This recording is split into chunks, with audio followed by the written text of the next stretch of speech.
برهام باء وراء ألف ثم ها ميم مجل فيض تيجان جخن نينان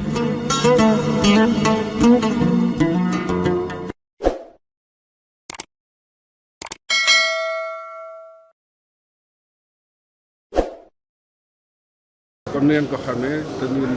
dañoo pare léegi nii si réunion bu ñu doon def pour préparer wàccaayu gàmmu international bu Medina Baye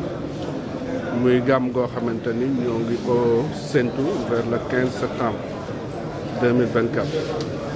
comme ni ñu ko daan defee nag suñu jubloo si gàmm gi comité d'organisation bi dafa am benn cahier de sollicitation pour ñu daan dicter maanaam day tënk lépp li nga xamante ni ñoo ngi koy xaar si administration pour gàmm gi mën a jaar si anam yu mën a jaar yoon yu mu caay sollicitation yooyu maanaam xaar yooyu ñuy xaar si administration laal na wàllu santé laal na wàllu assainissement laal na wàllu yoon yi laal na wàllu sécurité suñ si tànnee lu mel ni sécurité rek gis nañ effort bi nga xamante ni police ren prévoir na pour def parce que commune Kaolack comme ni ñu ko xamee police moo koy gérer daaw 700 éléments leen indi woon ren di leen indi 800 éléments donc gis ni tegal nañ si téeméeri éléments yu ñu war a indi soo jëlee si wàllu assainissement également am na jéego yu am solo yu ñu jàpp def par rapport ak l'année dernière ak sécurité civile sapeur pompier yi mais ma doon fàttali nag dafa nekk gàmm goo xamante ni ren dañ koy organiser ànd ak ñetti mandarga bi si njëkk mooy si période nawet la nekk te ku xam nawet xam Kaolack dëkk boo xamante ni la inondation daf fi bëri d'ailleurs depuis boobu Kaolack rek moo fi nekk commune bi nga xamante ne amoon na fi inondation fan yële si ginnaaw parce que si ñetti waxtu amoon na 95 millimètres de recevoir mu xawoon fi créer ay jafe-jafe mais risque boobu dañ ko jël si cadre global dispositif bi mettre en place pour bañ inondation am fii si Medina Baye beneen mandarga bi biy marqué gàmmu ren bi mooy contexte épidémiologique dafa am feebar yuy wàll yu bees yu fi xew temps yële am na benn cas bu nu amoon gën gi néew mu jël ko en charge très rapidement donc variole bi yéen dégg ñu koy wax Crimée du Congo ñoo ngi koy dégg ñuy wax fu nit ñi di daje nag day jar day laaj ñu jël matuwaay yooyu bañ fièvre yooyu épidémie yooyu dugg fi beneen élément de contexte muy ñetteelu mandarga bi mooy su ne suba la gàmm muy la 14 dañuy inauguré esplanade bi muy Mawlud Nabi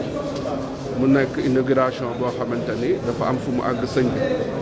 am ay muxaddamu baay yu muy invité yuy jóge si yeneen gox yi si yeneen réew yi donc mu nekk événement bu rëy à la dimension du gàmm donc mu nekkoon beneen élément bu ñu war a jël en charge pour mun a jël dispositif approprié en termes de sécurité surtout pour gan yooyu nga xamante ni sëñ bi moo leen invité ñu ñëw si jàmm delluwaat si jàmm bañ a am benn gàllankoor. waaw alhamdulilah rabil alamin ñu ngi sant yàlla tabaraka wa taala di julli ci sang bu tedd bi sayyidina Mawlana Muhammad rasulullah sallallahu alayhi wa sallam di gërëm suñu sëriñ Cheikh Ahmad Tidiane ak ki nga xam ne moo waral gàmm ci Medina Baye muy Mawlana Cheikh l'Islam Alhaji Ibrahima Niass radiyallahu anhu nga xam ne bu weer wi teroo dafay wax ne haniyan li Ibrahima laaxa hilaaluhu hilaalun badaali naadirina jamaaluhu maa ngi ndokkeel sama bopp man Ibrahima mu ne mu ci boppam moom Mawlana Cheikh Ibrahima Niass waaye mu ne sama weer wi teru na loolu dayoo mbëggeel lay tegtal Cheikh Ibrahima mi nga xam ne moo waxoon ne ala fashhadu anni uhibbu Muhammada na ngeen seedee ne man ku bëgg yonantu la Muhammad sallallahu alayhi wa sallam loolu li koy dëggal mooy doomam yëpp yonantu leen tuddee dëkk bi Medina xam ne na yonantu bi ci siira waaye xam ne na ko tamit ci xam yàlla ci xaqiqam ba ne nuuruhu awwalul wujudi wujuda foofu asul usuli wal anjaali leeru yonantu sallallahu alayhi wa sallam mooy cosaani ndey ak bàyyi moom la yàlla njëkk amal kon ci loolu laay tàmbalee waxtaan wi di nuyu mboolem ñiy déglu ak ñi fi teew ñëpp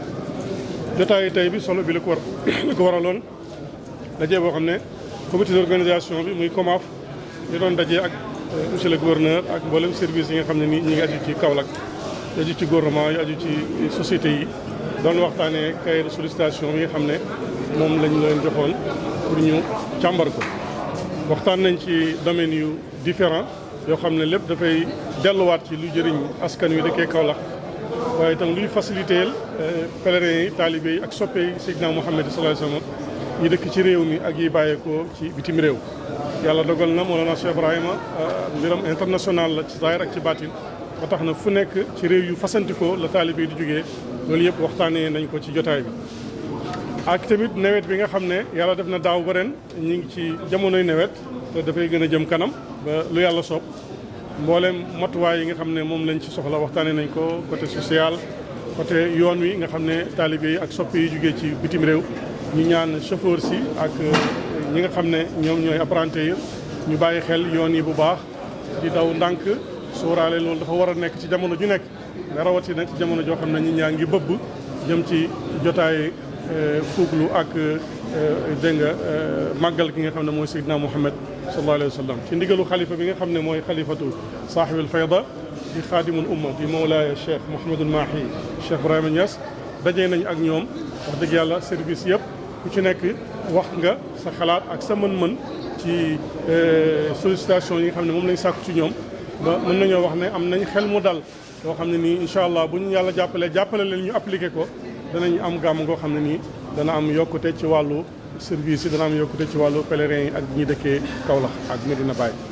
ci kaw loolu tamit ñi ngi wax tamit ne jotaay tey bii jotaay bu am solo la parce que occasion la pour dajeek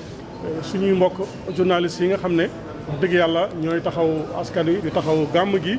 nit ñi di ci jot ci jiital RTS di leen nuyu di nuyaale Pape Alé Niang mi nga xam ne moo ko jiite di suñu soppe waaye tamit di nuyu mbooleem rajo yi fi teew ak télévision yi fi teew yëpp kenn ku nekk ci turam ak santam buñ toppee tur yi mën nañoo fàtte kenn mais yéen ñëpp amal nañ leen ngërmande média Medina Baye ñu ngi leen di ñaanal yàlla di leen remercier ci seen taxawaay samay adjoint yi ngi teew samay mbokk ak yenn ci président commission yi teew nañ ci jotaay bi kon lu ñu def lu may remercier ñëpp ñaanal tamit monsieur le gouverneur bi nga xam ne mooy fi jugee war a dem Ndakaaru wax dëgg yàlla seede nañ ci moom seede yu rafet ñi nga ñaan fi mu jëm ak confiance bi nga xam ne moom la président am ci moom ba tabb ko mu matee ko taxawu Sénégal taxawu ko bu baax a baax ñi ngi ñaan tamit ci gàmm gi nga xam ne ñi ngi soog a dugg ci gouvernement bu bees boo xam ne nii ñi ngi taxaw pour taxaw askan wi sénégalais yi am confiance ci ñoom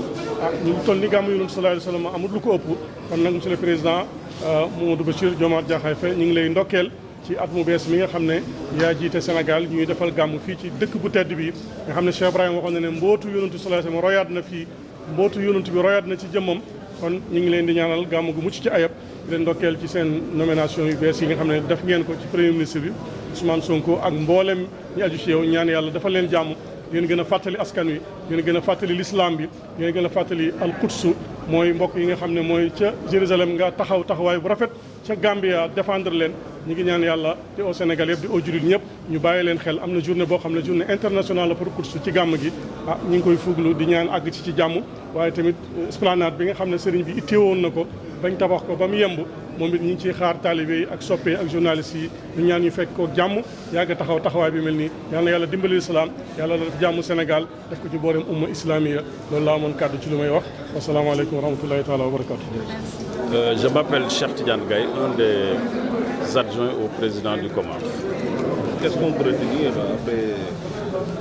cette rencontre? Merci beaucoup. Après cette rencontre, nous commencerons par remercier Allah subhanahu wa ta'ala et prier sur son prophète, paix et salut sur lui.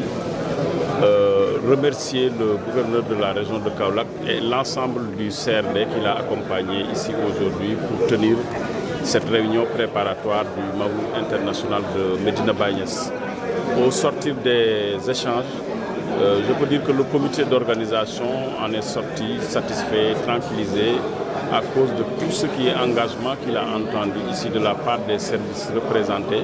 mais également de l'expérience qu'ils ont sur l'organisation du Gamou de Medina Baye. La particularité de cette année, c'est dans ce contexte d'hivernage que va se tenir le Gamou. Et qui dit hivernage dit certainement probabilité d'inondation et tout. Mais là, je pense que l'État sénégalais a mis en place des mesures préventives de sorte qu'au cas où la pluie nous accompagnerait à la célébration du Mawlud, les mesures nécessaires seront prises pour gérer correctement la situation. Notre attention également a porté sur les aspects sécuritaires, mobilité, à cause de la position de Kaolack comme ville-centre, ville Carrefour, qui est traversée par beaucoup de gens pendant ces jours de Mawlud. Donc, Nous attendons des services tels que l'AGEROUTE, des mesures particulières pour mettre en état la voirie urbaine pour que les gens vraiment puissent circuler de la meilleure des manières pendant ces jours de Mawlud. Il en est de même pour des questions qui relèvent du ravitaillement en eau potable, mais également de l'évacuation des eaux usées et probablement des eaux de pluie, comme je disais tantôt. Donc vraiment, globalement, on a fait le tour de la question sur le plan sanitaire également, avec l'accompagnement des structures de talibé comme Baye Assistance Médicale et l'ensemble des autres associations qui viennent accompagner l'architecture médicale de la région de Kaolack pour la couverture médicale. Nous pensons que les choses vont se passer et vont bien se passer. Le seul point d'attention là, c'est l'enveloppe des médicaments que nous sollicitons toujours de l'État, qui avoisine les 36 millions et quelques. Et cette estimation a été faite par des professionnels de la santé, estimation basée sur les expériences de l'année passée. Et normalement, ça ne devrait pas poser problème parce que cette enveloppe de médicaments ici à Kaolack, arrivée et gérée par la région médicale de Kaolack en compagnie de l'ensemble des structures qui participent à la prise en charge médicale de l'événement. Donc voilà en gros peut-être les quelques aspects que je voulais aborder, mais je ne pourrais terminer sans remercier au nom du comité d'organisation le gouverneur Ousmane Kane, comme vous le savez, qui est affecté à Dakar et qui incessamment va nous quitter pour rejoindre son nouveau poste. Au nom du comité d'organisation, nous le remercions vraiment de l'accompagnement qu'il a eu à faire au comité d'organisation des activités et manifestations de la Fayda pendant ces années de service ici à Kaolack. C'est pourquoi, comme vous l'avez constaté, le président du COMAF, son adjoint Seydina Alioune Cissé Niang et l'ensemble des membres ont pensé lui remettre un petit cadeau, symbolique certes, mais qui va servir à ne pas oublier le COMAF avec qui il a travaillé dans d'excellentes conditions. Permettez-moi juste de citer deux éléments que nous, comité d'organisation, nous pensons être très importants dans ce lot de cadeaux. Ces deux livres qui sont écrits par Cheikh Ibrahim Niass. L'un, c'est le Ruhul Hadab,